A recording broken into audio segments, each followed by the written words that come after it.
కాకుండా చూశాను.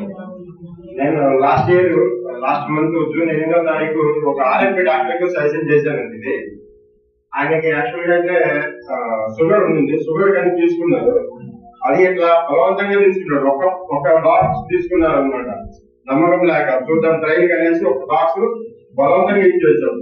ఆ బాక్స్ అయిపోయిన వెంటనే నేను మళ్ళీ ఆయనే కాల్ చేశాడు, సార్ రేపటికి అయిపోతుంది మళ్ళీ బాక్స్ ఎట్లా ఉంది సార్ రేపు అంటే, ఆయనకి ఒక బాటిల్లోనే బాడీలో ఎలర్జీ వచ్చి ఆయన ఎప్పుడు గుండెలో ఉంటాడు, బ్యాక్ సైడ్ గుళ్ళలు వచ్చేటి అనమాట.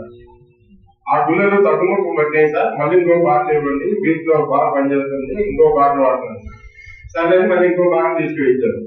ఆయనకు లేని ప్రాబ్లం, ఆయనకు ఉండే ప్రాబ్లం మాకు చెప్పలేదు అనమాట. మళ్ళీ ఇంకా ఒక బాటిల్ అయిపోయింది, 3వ బాటిల్ కూడా ఇచ్చాము. 3వ బాటిల్ తర్వాత నాకు బాటిల్ ఉంది సార్, కిట్టే పంపించాను సార్ అని కిట్ బుక్ చేసినాడు. ఏం సార్ అని మేము ఆయన వచ్చినాడు అనమాట. వచ్చి చూస్తే సార్ నాకు ఒక నోసు బ్లాక్ అయింది పూర్తిగా, బొంది ఒక ముగ్గులోనే గాలి పీల్చుకుంటానేవాడిని. ఏసీ రూమ్ లో పడుకోవాలంటే నేను పడుకునేవాడిని కాదు, బయటకు వచ్చి పడుకునేవాడిని. ఈ రోజు ఇది 3 బాటిల్ అయిపోయింది. ఈ 3 బాటిల్కి నాకు బ్లాక్ అయింది, ఓపెన్ అయిపోయింది. ఇప్పుడు ఫ్రీగా నేను ఏసీ రూమ్ లో కూడా బాగా పడుకోగలుగుతున్నాను.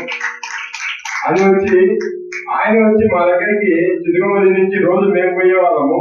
ఒకరోజు ఆయన వచ్చి మాతో 2 hours స్పెండ్ చేసి, ఏంటి సార్ ఇది, మేము ఎట్లా వాడాలి, ఎట్లా ఇంకా దీనివల్ల మేము ఏం తెలుసుకోవాలి, ఏ దానికి ఉపయోగపడుతుంది అనేసి శివసాయి ఇంట్లోనే 2 hours స్పెండ్ చేశాడు అనమాట. 2 hours స్పెండ్ చేసి దీన్ని చేసుకోవడం వల్ల మాకేమైనా ఉపయోగం ఉంటుందా దాని గురించి కూడా కనుక్కొని 2 గంటలు దాని గురించి మాట్లాడి చెప్పాడు అనమాట.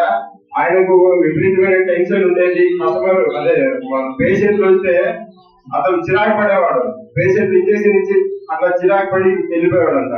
కానీ ఈ ప్రొడక్ట్ వాడిన దగ్గర నుంచి అతనికి ఎనర్జీ లెవెల్స్ పెరిగి పేషెంట్లతో మాట్లాడే విధానం కానీ, పేషెంట్లతో అటాక్ అయ్యే విధానం కానీ ఎక్కువసేపు మాట్లాడి చేయగలుగుతున్నాడు అని ఆయన ఎక్స్పీరియన్స్. ఇంతకుముందు ఆయన మా దగ్గరికి ఎక్కువ రావద్దని చెప్పేవాడు, ఇప్పుడు మమ్మల్ని ఎక్కువ ఆయన చూసుకుంటున్నాడు. దీని గురించి